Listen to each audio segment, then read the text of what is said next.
May isang uri ng kanser na hindi mo dapat hawakan. Dahil mas lalo kang magdurusa kung gagawin mo. Arihan ang usapan dito. At hindi kailanman magpapatalo ang simbahan mo ang pamahalaan. Dios te salve María, llena eres de gracia, el Señor está contigo. Bendita eres entre todas las mujeres, y bendito es el fruto de tu vientre Jesús. Buenos dias, hijo. Ilabas na siya. Sa ganda mong taglay, sila'y maakit kapag tinapo. Ang mga dalaga nga naman, hele-hele yung bago kayo. Maria? Ibarra?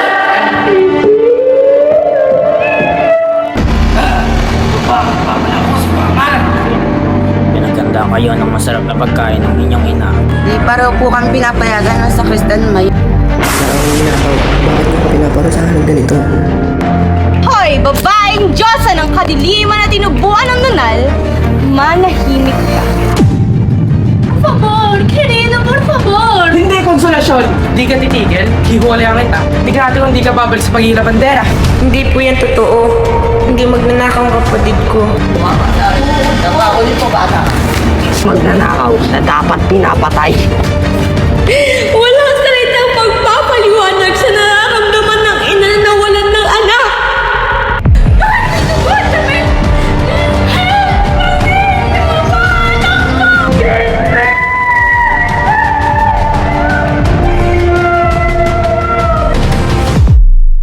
Yung isang radya, kumuha pa ng arkitekto, makatayo na ng kanyang paaralan na may 4 na dingding lang naman ang kailangan. Ngunit si Crisosto may baray na hangaan ng opisyal ng gobyerno. Bakit ah? Makakapunta ba ng langit ang mga nagbabanal-banalan? Sa inyo, nangangama! Upang sa inyong laitin, hanggang sa kanyang kamatayan! Crisostomo! Ikaw, Sisa. Ikaw yung magbaile. Gusto ko pinapasayaw. Ikaw ay isang tunay na malino.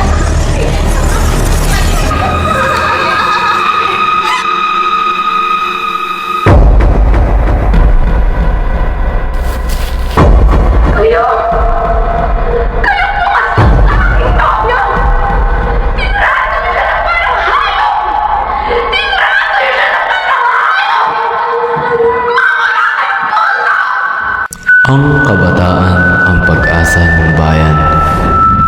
Senyor, mag-iingat ka sa pasinayan. Inyong eskwelahan bukas. Ngunit bakit? Basta, huwag kang lalapit sa ukay. Kung ang pagmamahal sa iyo ay isang kasalanan, handa akong kalabanin kahit sinong Diyos. Binibini, ang iyong kagandahan ay parang bituin sa kalangitan. Nangingibabaw sa lahat. Mag-iingat ka, Ibarra. Ang lupaingit, pununan, anino, at pagtataksil. At ako naman ang bahay niya sa aming pangalaga. Hindi ako makapaglingkod na may mga bulong ako hindi narinig mula sa kontento. Ano ba naman yun, Artemis? Subalit, huwag mo sana kalimutan. Ang kaluluwa ng bayan ay nasa aming kamay. Mga walang gala, dito pa kayo sa tahanan ng Diyos na pumurahan.